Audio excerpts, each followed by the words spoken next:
What is up, wrestling fans? This is Kayfabe Chronicles, and I am your host, JP. Well, it is Wednesday, and the weekly episode of NXT has just wrapped up. What the heck happened? I'm going to let you know right now.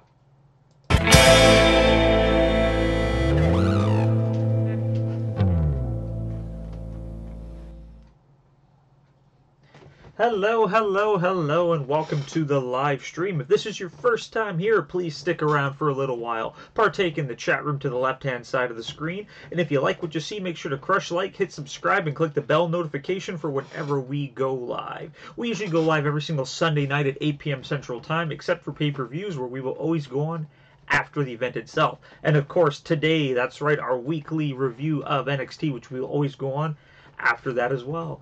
And just random other times when I decide to post stuff. And if you guys haven't done so already, make sure to check out that Facebook page and the Twitter account. Alright. What the heck happened this week on NXT? You know what happened.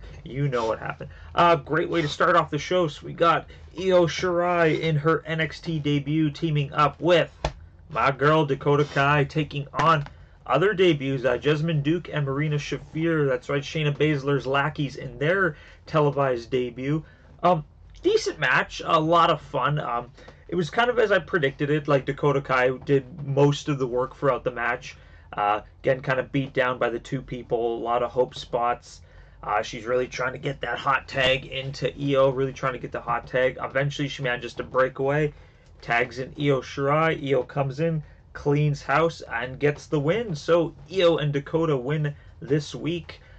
Fun match, like nothing to write home about, but it was still really fun. I will never say no to a Dakota Kai match.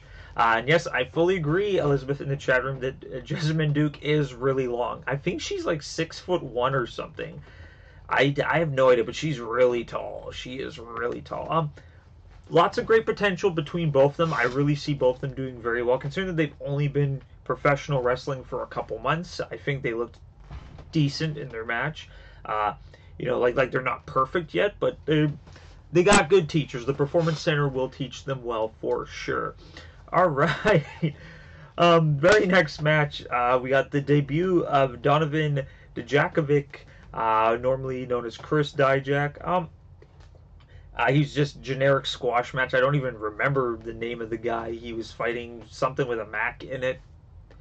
Just a generic match. He just kicked the living crap out of him. Good debut for him. Another big name indie star that they signed a couple months ago that hasn't had any television time until today. But yeah, he knows what he's doing. He's in there. He'll do very well. Fun match. I always like to see when local talent gets the crap beaten out of them. Speaking of that, right after that, they announced that Io Shirai will be partaking in the Fatal 4-Way to determine the new number one contender. She clinched on her last spot. So it's going to be Mia Yim. We got Lacey Evans in there. We got Io Shirai. And, of course, Bianca Belair, where the winner of that will be taking on Shayna Baszler at TakeOver Phoenix. I'm really excited for that. I like all four of those women. I think they're going to do very good. They have the potential to do some really badass stuff, and it's going to be great. Speaking of squash matches, though, very next match, we have Heavy Machinery taking on two other generic guys. Prior to this match, though, Heavy Machinery was announced that they will have their tag team title match against the Undisputed Era next week. It's going to be good times. It's going to be real fun times. Yeah, Heavy Machinery did what they always do, beating the living crap out of people. They just completely dominated these two guys. Like, I'm pretty sure Otis weighs more than both of those two guys put together. They beat the living junk out of them. Undisputed Era stood up there and watched the entire match. They hit their compactor, their finisher. 1, 2, Otis pulls the other guy up. And they just stare at Undisputed Era. And then he picks up both members of this other team. They do a trash compactor to both of them. And they pin them to win. So, yeah, Heavy Machinery maintains their undefeated streak. I'm looking forward to their match next week against Undisputed Era. It's going to be a lot of fun times. And I fully agree. Really excited that Lacey Evans is moving up. It hurts that she's no longer going to be on the show. As well as Heavy Machinery. Like I said, they're two of my favorites. And I know that moving up to the main roster isn't always something positive. And Nikki Cross is moving up 2 and EC3. And yeah, it's just It's EC3. I think he'll do very well in the main roster. I think Nikki will do very well. I'm a little worried about where Heavy Machinery and where Lacey are going to fit in. Granted, though, the women's division's hot right now, so Lacey um, will probably find her place to go. And the tag division needs something right now, and I think Heavy Machinery could possibly be very well. But just seeing the tag teams that have moved up to the main roster, like Ascension, American Alpha, uh, Lucha Dragons, Fandango, even though they weren't a tag team per se when they each moved up, but they became a tag team.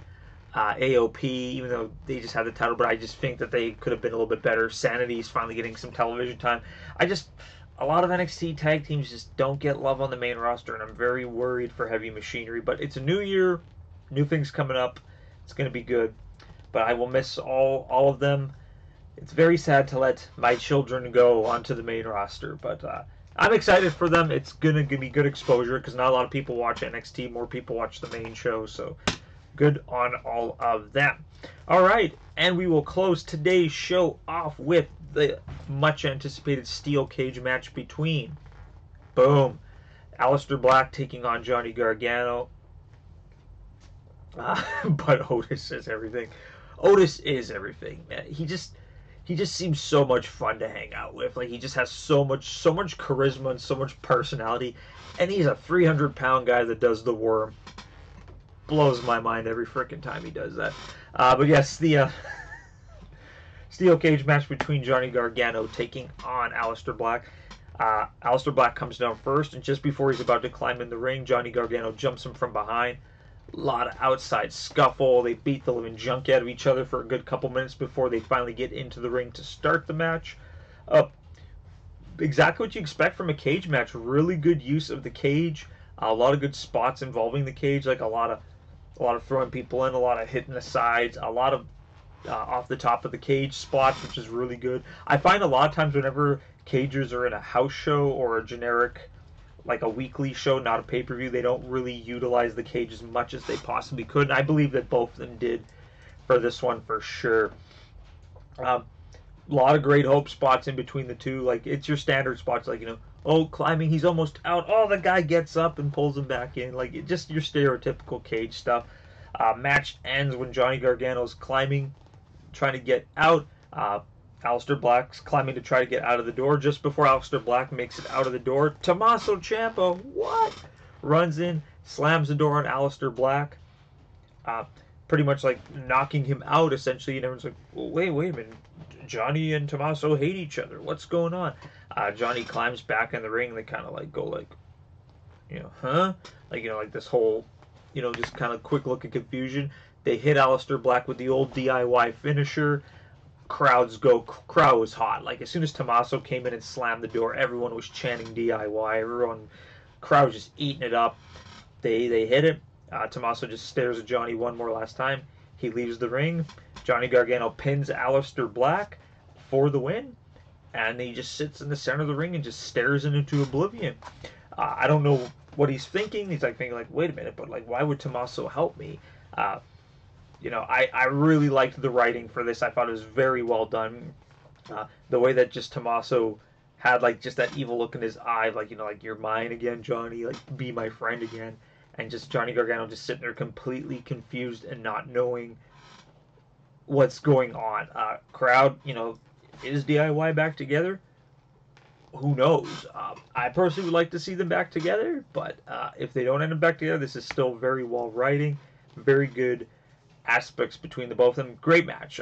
Very good for a cage match leading into the new year for sure. Great way to close off NXT for right now. But yeah, 2 thumbs way up. Loved everything about it. All right, so that is how we are going to end off this week's review. Like I said, as always, if you guys like what you saw, make sure to crush like, hit subscribe, and click that bell notification for whenever we post live videos. I know you know it, Elizabeth, but we go live every single Sunday night at 8 p.m. Central Time, except for pay-per-view nights where we always go on after the pay-per-view, and of course, Wednesdays where we go on after NXT. FYI, next week, Wednesday, is December 26th.